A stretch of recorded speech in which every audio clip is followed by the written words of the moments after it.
Hi everyone, कैसे हो आप सभी लोग। आई होप आप लोग अच्छे होंगे। मैं हूं राहुल जेसवाल एंड स्वागत करता हूं आप सभी का एक बार फिर हमारे YouTube channel J are tutorials में।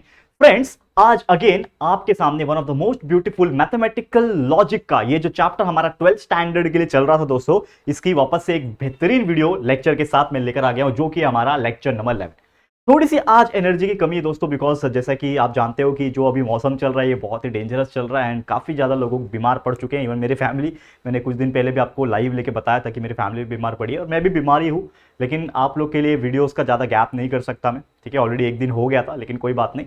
आज एनर्जी कम है, लेकिन फिर भी आप लोग को पूरा आज लेक्चर्स पढ़ाऊंगा और आपको बता दूं कि हमारा क्या चल रहा था। तो हम मैथमेटिकल लॉजिक ये चैप्टर का ना, मैथ्स पार्ट 1 का हम एक्सरसाइज सॉल्व कर रहे थे 1.3 का, जिसमें हमने question number 1 and question number 2 ये दो को हमने बहुत बेहतरीन तरीके से कंप्लीट कर दिया था। और आज हम लोग क्वेश्चन नंबर 3 और क्वेश्चन नंबर 4 जो कि है आप लोग के लिए question number 3 negations and question number 4 जो है इनवर्स, कन्वर्स एंड कॉन्ट्रापॉजिटिव, ये सभी चीज के क्वेश्चंस जितने भी होंगे हम आपको करा देंगे आज के इस वीडियो में। तो आपको बस ये वीडियो को एंड तक देख लेना है और आज के वीडियो के साथ हमारा जो एक्सरसाइज नंबर 1.3 ये खत्म हो जाएगा। तो सिर्फ एक ही एक्सरसाइज बचेगा 1.4, उसको भी फटाफट से आगे के एक दो लेक्चर में कंप्लीट कर देंगे, फिर आपका पूरा entire mathematical logic chapter clear हो जाएगा, ठीक है।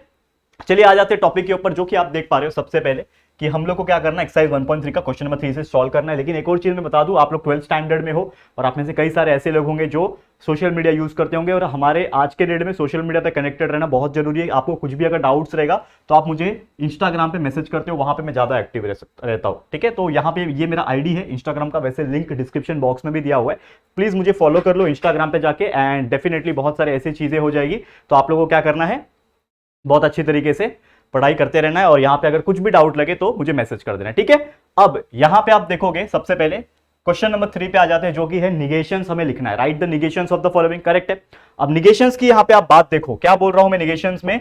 हम लोग को क्वेश्चन क्या बोल रहा है कि x+8 इज ग्रेटर देन कितना है, x+a इज ग्रेटर देन 11 और y-3 is equal to 6, correct है। ये हमें क्वेश्चन दिया है। लेकिन इसका निगेशन का मतलब क्या होता है, आपने प्रीवियस लेक्चर अगर मेरा देखा होगा, जो कि लेक्चर नंबर 10 था, अगर आपने थोड़ा सा भी ध्यान लगाया होगा तो आपको बिल्कुल अच्छी तरीके से समझ में आ गया होगा कि निगेशंस क्या मतलब होता है। इसको हमें उल्टा बना के लिखना होता है और उसका भी एक अपना एक रूल्स एंड रेगुलेशन होता है। मैंने आपको पूरा कंसेप्चुअल नॉलेज पूरा आपको बताया था अच्छी तरीके से, ठीक है। अब यहां पे आप देखोगे तो x+8 इज ग्रेटर देन 11 और y-3 इज इक्वल टू 6। तो सबसे पहले हमें क्या करना है, ये जो भी चीज दिया होता है ना, इसको हम लोग को मान लेना होता है p और q के फॉर्म में। तो हम मान लेंगे कि लेट p करस्पॉन्ड्स टू, मतलब let p is equal to x+8 greater than 11, मतलब हमने इस चीज को p मान लिया और ये वाले चीज को मैं क्या मान लूंगा, q मान लूंगा, ठीक है।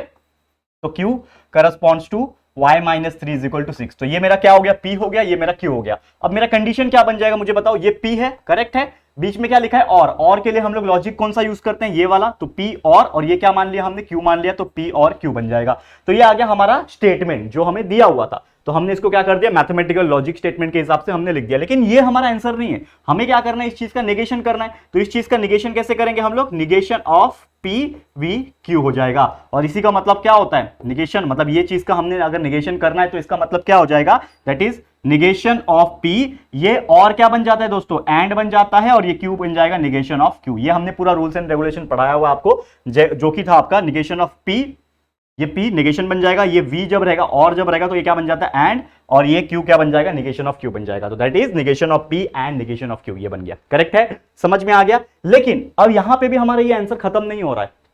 क्यों खत्म नहीं हो रहा है, क्योंकि यहां पे अगर आप देखोगे ये तो हमने मैथमेटिकल लॉजिक के तौर पे लिखा हुआ है, लेकिन प्रॉपर तरीके से कब लिखेंगे, जब वापस से हम जो स्टेटमेंट एक्चुअल में हमने बनाए थे p और q के फॉर्म में, उसको वापस से रीसब्स्टिट्यूट करो। तो p का हमने क्या माना था, x+8 is greater than equal to 11। तो इसका क्या करना है, p का निगेशन करना है। तो p का निगेशन मतलब इस चीज का भी निगेशन। तो ये क्या हो जाएगा, निगेशन क्या बन जाएगा, यहां पे लिखो ऐसा। तो negation of this statement is equal to, negation क्या आएगा हम लोग का, निगेशन आएगा दोस्तों, ये निगेशन ऑफ p है ना, तो p का उल्टा कर दो, यानी कि ये x+8 ये ग्रेटर देन 11 है, तो ग्रेटर देन का उल्टा क्या हो जाता है, लेस देन इक्वल टू 11 बन जाएगा, करेक्ट है। ये आ गया p का negation, that is negation of p, ठीक है, ये आ गया। एंड दूसरे का निगेशन ऑफ q हम लोग को लिखना है, ठीक है, हम लोग लिखेंगे एंड ये एंड के लिए हम लोग क्या लिखेंगे, एंड लिखेंगे, और ये नेगेशन ऑफ क्यू के लिए हम लोग क्या लिखेंगे, क्यू है ना ये, तो क्यू क्या लिखा है, y minus 3 is equal to 6 है, तो y minus 3 is not equal to 6, बन गया हमारा आंसर, खत्म। ये आ गया हमारा पहले का निगेशन, ये दूसरे का निगेशन, यानी p का निगेशन ये, q का निगेशन ये, करेक्ट है, सिंपल है, तो ये हमारे क्या हो जाएंगे, आंसर हो जाएंगे, करेक्ट है, क्लियर है। अब चलते हैं दूसरे क्वेश्चन के ऊपर। देखो ये बहुत इजी होता है निगेशन, 1 या 2 मार्क्स के लिए क्वेश्चन डेफिनेटली आपके एग्जाम में आपको देखने मिल जाएंगे, जिस प्रकार हमने इसके पहले के लेक्चर में डुअल देखा था कैसे निकालते हैं, ठीक है ना। अब हम लोग का जो क्वेश्चन नंबर 2 है, यानी कि उसी चीज का क्वेश्चन नंबर 2 आप देखोगे तो और ज्यादा इजी लगेगा। इसको हम मान लेंगे लेट p, मान लिया, इसको क्या हो जाएगा 11 लेस देन 15, इसको p मान लिया, और ये वाले को q मान लो, तो q corresponds to q equal to 25 greater than 20 मान लिया, करेक्ट है, ये मान लिया, तो ये मेरा p है, इसको मैंने क्या माना हुआ है p, ये p हो गया। एंड के लिए हम लोग लिखते हैं ये वाला सिंबल एंड, और इसको क्या माना है मैंने q, तो p एंड q बन गया। अब इसका निगेशन कैसे निकालते हैं, that is negation of p and q, और इसको मैं लिखूंगा कैसे, निगेशन कैसे लिखूंगा, तो निगेशन ऑफ p हो जाएगा, ये एंड बन जाएगा, और करेक्ट है, एंड क्या बन जाएगा, एंड बन जाएगा, और ये q बन जाएगा निगेशन ऑफ q।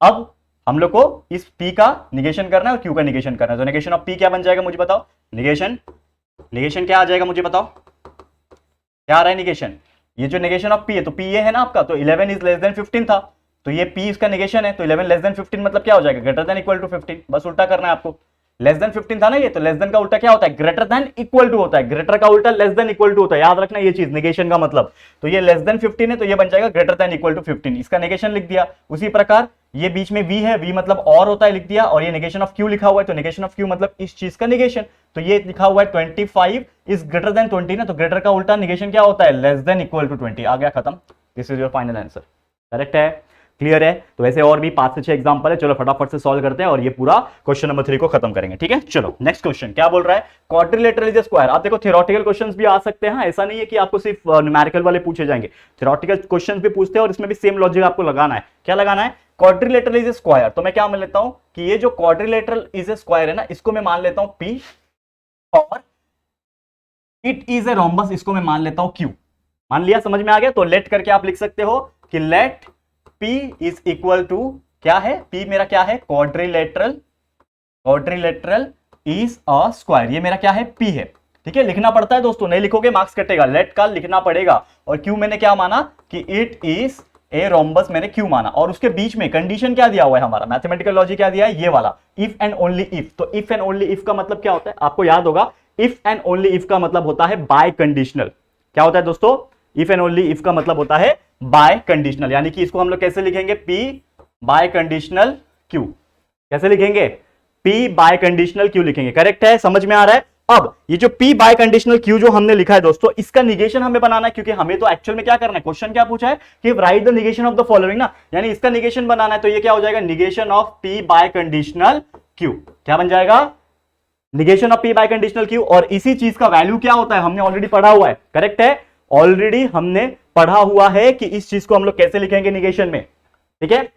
तो आपको बिल्कुल ध्यान से देखना है कि किस प्रकार से आपको ये चीज सॉल्व करना है। अब निगेशन ऑफ p कभी भी बाय कंडीशनल q आ गया, तो आपके दिमाग में एक चीज याद आ रहा होगा जो हमने प्रीवियस लेक्चर में कराया था, कभी भी ऐसा आपको दिखे p बाय कंडीशनल q, उसका निगेशन आप कैसे लिखोगे, तो सबसे पहले ये p जो होता है वो p ही रहेगा, निगेशन नहीं बनता इसका, बाय कंडीशनल जब भी दिया जाता है, और फिर वो बन जाता है एंड, तो p एंड बन जाता है, करेक्ट है, और ये जो q है वो निगेशन बन जाता है, तो p and negation q, and बीच में आ जाता है और, यानी v का सिंबल और आ जाता है, और दूसरा कंडीशन ये बनता है हमारा q and negation of p, तो ये ऐसा बनता है, मतलब इस चीज का निगेशन ये आया। लेकिन एक्चुअल में हम लोग को क्या लिखना है, एक्चुअल में हम लोग को क्या लिखना है कि ये जो चीजें हैं ना, दिख रहा है आपको, ये जो चीजें हैं ये और ये, अब इस चीज को हम लोग स्टेटमेंट में लिखेंगे। स्टेटमेंट में कैसे लिखोगे दोस्तों, सबसे पहले यहां पे आपको जो दिख पा रहे होंगे लोग, p and negation of q और q and negation of p, ये आपको जो दिख रहा है यहां पे आप ध्यान दो, p को मैंने क्या माना है, quadrilateral is a square,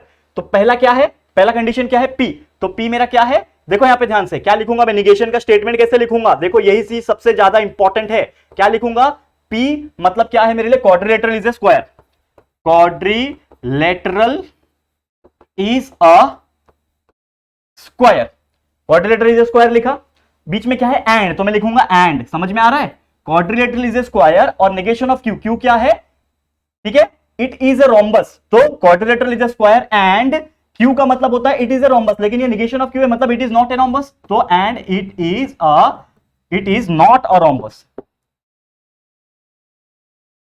it is not a rhombus. तो ये आ गया मेरा पहला कंडीशन, मतलब ये वाला P and negation of Q को मैंने कैसे लिखा स्टेटमेंट में, P का मतलब होता है quadrilateral is a square, and के लिए एंड लिख सकते हैं, लेकिन यहां पे एक ट्विस्ट है दोस्तों। क्या ट्विस्ट है, कभी भी आप देखोगे तो ये स्टेटमेंट कंप्लीट अच्छा नहीं लग रहा है, quadrilateral is a square and it is a not a rhombus. तो हम लोग ये एंड की जगह पे हम लोग क्या लिख सकते हैं, बट लिख सकते हैं। करेक्ट है, ये हमने लिखा हुआ है बहुत बार, जब भी एंड दिया होता है तो हम लोग क्या लिखेंगे, quadrilateral is a square but it is not a rhombus. ये हो गया। अब इसके बाद क्या है, ये हो गया हमने, इसके बाद क्या है और, तो हम लोग लिखेंगे और, ये और लिखा, और उसके बाद Q and negation of P। तो Q मेरे लिए क्या है, इट इज ए रोम्बस। तो सबसे पहले लिखूंगा कि क्वाड्रिलेटरल, इट इज मतलब इट कौन है, क्वाड्रिलेटरल है ना, तो इट की जगह पे मैं सबसे पहले क्या लिखूंगा, क्वाड्रिलेटरल। और क्वाड्रिलेटरल, क्वाड्रिलेटरल Q क्या है, क्वाड्रिलेटरल इज अ रोम्बस। तो और क्वाड्रिलेटरल इज अ रोम्बस मैंने ऐसा लिखा, देखो मतलब इट इज ए रोम्बस मतलब कौन है, इट कौन है, क्वाड्रिलेटरल है, तो quadrilateral is a rhombus and मतलब फिर से बट आ जाएगा, एंड नेगेशन ऑफ P मतलब इज ए स्क्वायर, मतलब but it is not a square. समझ में आ रहा है दोस्तों, देखो थोड़ा सा लॉजिक लगेगा, आपका दिमाग ओपन होना चाहिए इस चीज के लिए। अगर आप रट्टा मारने का हिसाब से सोच रहे हो तो ये कभी आपको रट्टा, मतलब देखो मारने के लिए आप मार के चले जाओगे एग्जाम में, लेकिन अगर कुछ भी ऊपर नीचे पूछ दिया तो, इधर का उधर पूछ दिया तो आप फंस जाओगे। तो कभी भी रट्टा नहीं मारना है आपको इस चीज में, इस चीज को समझो लॉजिकली कि क्या मैंने किया है, कुछ नहीं है, बस आपको इसके वैल्यू के हिसाब से जो आपका मैथमेटिकल चीजें जो दिख रही है उसके हिसाब से आपको स्टेटमेंट में कन्वर्ट करना है और कुछ नहीं। तो ये हमारा आ गया आंसर, ठीक है, it is but it is not A square. ये हो गया हमारा क्वेश्चन नंबर 3। अब देखो क्वेश्चन नंबर 4 क्या बोल रहा है। क्वेश्चन नंबर 4 बहुत सिंपल है, तो ये आप लोग के लिए मैं एक टास्क दे रहा हूं, होमवर्क के तौर पे जरूर से करना और मुझे कमेंट करके बता देना। अब आ जाओ क्वेश्चन नंबर 5 पे, क्या बोल रहा है, if it is raining then we will go and play football. अब देखो ये थोड़ा सा अलग क्वेश्चन है, इसके लिए आपको मैं करा रहा हूं। क्या बोल रहा है, इफ इट इज रेनिंग, तो इफ तो मेरा कंडीशन है उसको जाने दो, इट इज रेनिंग को मैं मान लेता हूं P, ठीक है, वी विल गो को मान लेता हूं Q एंड प्ले फुटबॉल। देखो तीसरा कंडीशन भी आ गया, इसको मैं मान लेता हूं R। मतलब यहां पे मुझे तीन तीन लेट करना पड़ेगा। तो लेट P को मैंने क्या माना, इट इज रेनिंग, देखो ध्यान से, इट इज रेनिंग, P को मैंने माना इट इज रेनिंग, Q को मैंने माना दोस्तों वी विल गो, देखो ध्यान से, we will go, and play football को माना R, ठीक है ना, प्ले फुटबॉल। अब यहां पे कंडीशन हम लगाएंगे, देखो एकदम ध्यान से, ये अगर आप समझ गए ना, मतलब मुझे लगता है कि अगर निगेशंस का कोई भी क्वेश्चन पूछ ले आप उसको सॉल्व कर पाओगे, अगर ये आपको समझ में आ गया तो, ठीक है। अब थोड़ा सा ध्यान देना, अब थोड़ा सा ध्यान देना कि यहां पे कंडीशन कैसे बनेगा।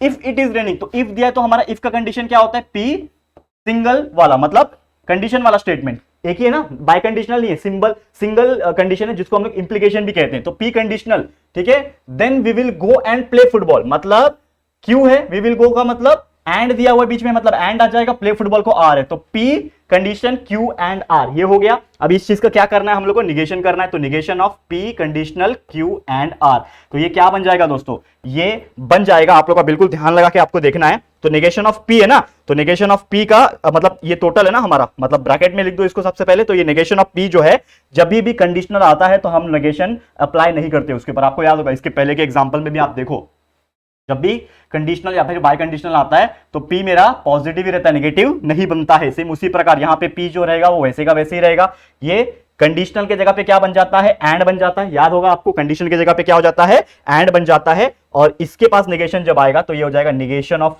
Q and R। समझ में आ गया, इतना समझ में आ गया। अब इसी चीज को हम लोग कैसे लिख सकते हैं, ये जो P था, ये एंड था, निगेशन ऑफ Q बन जाएगा, ये निगेशन ऑफ, ये एंड क्या बन जाएगा, एंड का निगेशन और बन जाएगा, और ये निगेशन ऑफ R। ये समझ में आ गया। अब बस स्टेटमेंट बनाना है और लिखना है।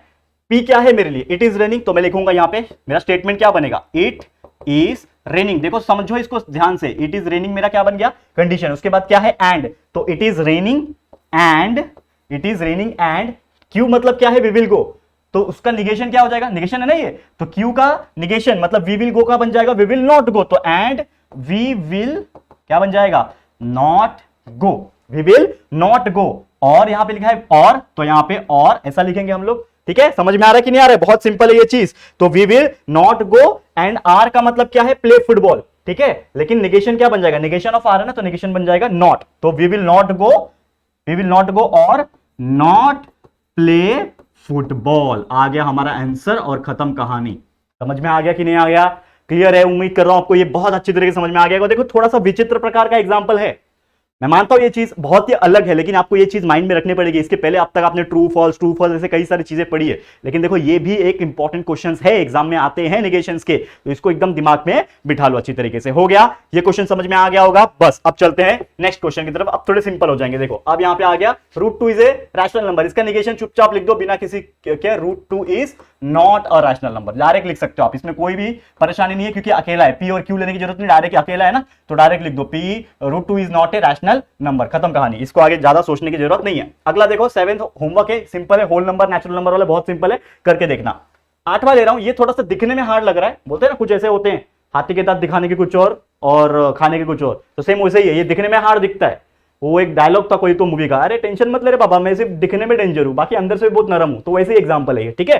तो देखो क्या बोल रहा है ये इसका मतलब क्या है, कौन बताएगा? दिट इज यूनिवर्सल क्वांटिफायर, याद है यूनिवर्सल एक्जिस्टेंशियल क्वांटिफायर मैंने पढ़ाया था। तो ये यूनिवर्सल क्वांटिफायर क्या बोलता है कि n belongs to n such that n² + n+2 is divisible by 4। इसको मुझे क्या लिखना है, किसमें लिखना है? स्टेटमेंट में प्लस निगेशन के साथ लिखना है। तो मैं कैसे लिखूंगा, बिल्कुल ध्यान लगा के देखना। यहां पे मैं इसको कैसे लिखूंगा कि सबसे पहले ये जो यूनिवर्सल है इसका निगेशन करना है ना, ये पूरे का निगेशन करना है, तो ये यूनिवर्सल क्या बन जाएगा? एक्जिस्टेंशियल बन जाएगा। क्या बन जाएगा? Existential. n belongs to natural number such that लिखेंगे। यहां पे कॉमा आ रहा है तो कॉमा के बदले हम लिखेंगे सच दैट। कॉमा दिया है ना, यहां पे सच दैट नहीं लिखा था तो हम लिखेंगे सच दैट, क्योंकि हम बना रहे हैं निगेशन। तो ये हो जाएगा सच दैट। अब ये जो चीज लिखा हुआ है इसको सेम टू सेम लिख दो, n² + n+2 is divisible by 4 है ना, तो हम लोग क्या लिखेंगे? Is not divisible by 4। क्यों लिखेंगे नॉट? क्योंकि भाई निगेशन कर रहे हैं, इज नॉट डिविजिबल बाय 4, खत्म कहानी। आ गया हमारा आंसर, निगेशन। यही तो लिखना था यार, यही तो लिखना था ना, आ गया ना हमारा आंसर, खत्म।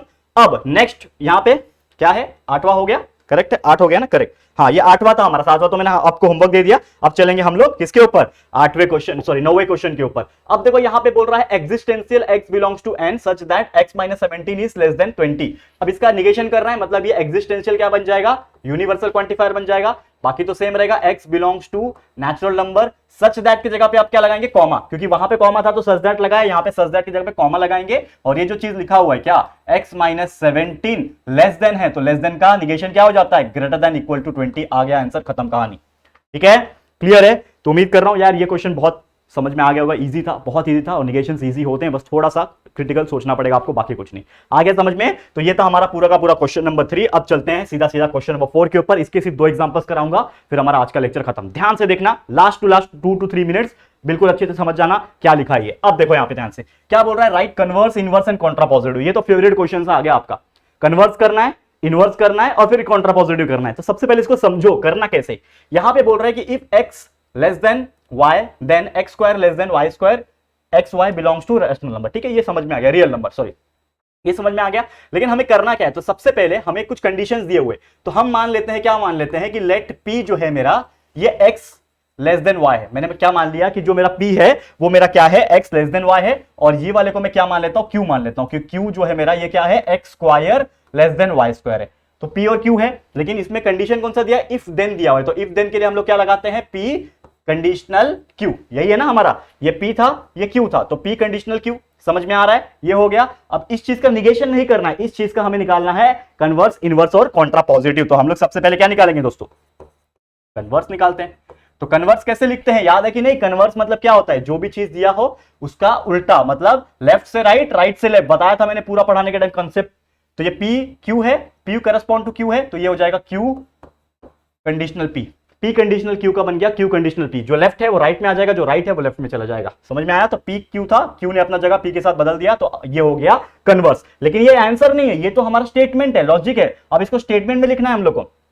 तो स्टेटमेंट में कैसे लिखोगे, स्टेटमेंट में कैसे लिखोगे, यहां पे क्या बोल रहा है स्टेटमेंट में कि p कंडीशनल q था, लेकिन ये हमारा q कंडीशनल p आ गया। ठीक है, q क्या है मेरे लिए ये, तो मैं इसको लिखूंगा x² लेस देन y²। ठीक है, क्या लिखूंगा, x², हाँ सॉरी इफ के साथ लिखना है ना मुझे। स्टेटमेंट क्या है, क्वेश्चन देखो इफ है ना, तो हमें इसको इफ के साथ लिखना पड़ेगा। तो हम लिखेंगे यहां पे if x² less than y²। क्यों लिखा इफ, क्योंकि पहले q है ना, तो q क्या है, x² लेस देन y² है। करेक्ट है, समझ में आ रहा है? तो मैं क्या लिखूंगा, if x² less than y², then if then होता है ना, तो if x² less than y², then इसका मतलब क्या होता है, इफ देन होता है ना, तो if q then p। p क्या है मेरे लिए, x लेस देन y, तो then x less than y। खत्म कहानी, समझ में आ गया? नेक्स्ट, अब इनवर्स का मतलब तो आपको जानते ही होंगे, कन्वर्स समझ में आ गया। तो इनवर्स तो बहुत ईजी है। इनवर्स का मतलब क्या होता है, जो चीज आपने निकाला कन्वर्स वाला उसको बस उल्टा कर दो। उल्टा कैसे करना है, निगेशन के साथ। तो निगेशन के साथ उल्टा करना है। इनवर्स का मतलब होता है निगेशन वाला उल्टा, ठीक है। तो हाँ, जो आपका मेन स्टेटमेंट है, क्या स्टेटमेंट है main, that is P Q है ना, ये हमारा मेन स्टेटमेंट है। तो इसका निगेशन कर दो, तो negation of P conditional negation of Q, ठीक है। अब इसको स्टेटमेंट में लिख दो। तो निगेशन ऑफ पी मतलब क्या है, इफ पी मेरे लिए क्या है, एक्स लेस देन वाई। तो मैं लिखूंगा यहाँ पे if x less than y लिखूंगा। क्या मुझे बताओ क्यों नहीं लिखूंगा लेस देन वाई, क्योंकि यहाँ पे पी नहीं लिखना है, यहाँ पे निगेशन ऑफ पी लिखना है। तो ये जो लेस देन वाई है ये क्या बन जाएगा, greater than equal to y, ठीक है।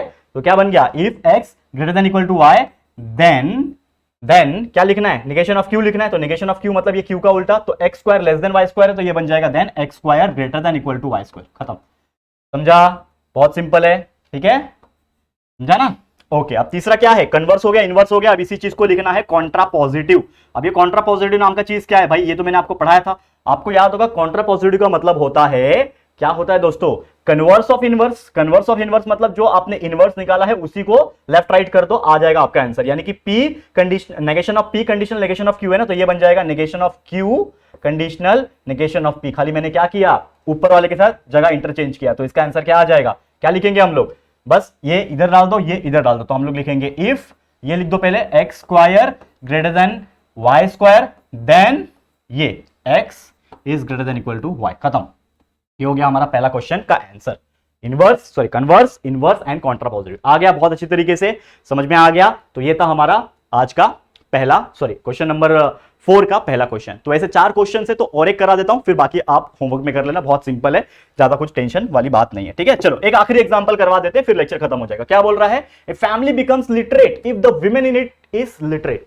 मतलब क्या बोल रहा है, इंग्लिश में अगर मैं कन्वर्ट करूं इसको हिंदी में, तो एक फैमिली में अगर कोई फैमिली लिटरेट है तो उसमें जो विमेन होती है वो भी लिटरेट होगी। करेक्ट है, सही बात है वैसे तो, ठीक है। लेकिन इसको हम लोग को क्या बनाना है, कन्वर्स, इनवर्स और कॉन्ट्रापोजिटिव बनाना। तो सबसे पहले मुझे कुछ मानना पड़ेगा। तो मैं मान लेता हूं, क्या मानूंगा कि लेट पी जो है मेरा, जो मेरा पी रहेगा उसको मैं मान लेता हूं कि the women in a family जो है वो लिटरेट है। Women in a family is literate, क्या है वो, लिटरेट है। ये मैंने क्या मान लिया, पी मान लिया। वैसे क्यू मानना पड़ेगा मुझे, तो क्यू क्या मानूंगा मैं कि पी हमने माना था वुमेन इन फैमिली लिटरेट, और क्यू मान लूंगा कि the family is literate. Q मैंने मान लिया कि जो फैमिली है वो क्या हो जाती है, लिटरेट हो जाती है। तो द फैमिली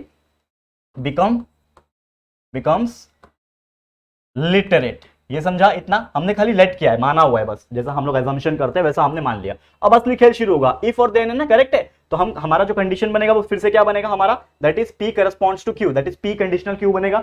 ये हमारा हो गया मेन कंडीशन। अब मेन कंडीशन का हम लोग को क्या निकालना है, कन्वर्स निकालना है। सबसे पहले हम लोग क्या निकालेंगे दोस्तों, कन्वर्स निकालेंगे, ठीक है। उसके बाद इनवर्स निकालेंगे और लास्ट में निकालेंगे कॉन्ट्रा पॉजिटिव। ये तीनों चीज निकालना है बस, ठीक है। चलो फटाफट से निकालते हैं तीनों चीज। देखो सबसे पहले क्या निकालना है, कन्वर्स। अब इस चीज का कन्वर्स क्या होगा, जैसे मैंने बोला कि ये बन जाएगा क्यू कंडीशनल पी, पी का क्यू, क्यू का पी बन गया ये। अब इसको लिखना कैसे वो इंपॉर्टेंट है, लिखेंगे कैसे, क्यू कंडीशनल पी। तो क्यू क्या है, द क्या बोल रहा है, हाँ मैंने लिखा ही नहीं यहाँ पे, ये देखो एक minute, the family becomes literate आएगा ना, यहाँ पे मैंने यहाँ पे लिखा नहीं, द फैमिली लिखो पहले, कंडीशन ठीक से लिखो, देखो ध्यान से। यहाँ पे क्या लिखना चाहिए था, द फैमिली बिकम्स लिटरेट, ये हमारा कंडीशन है, ठीक है।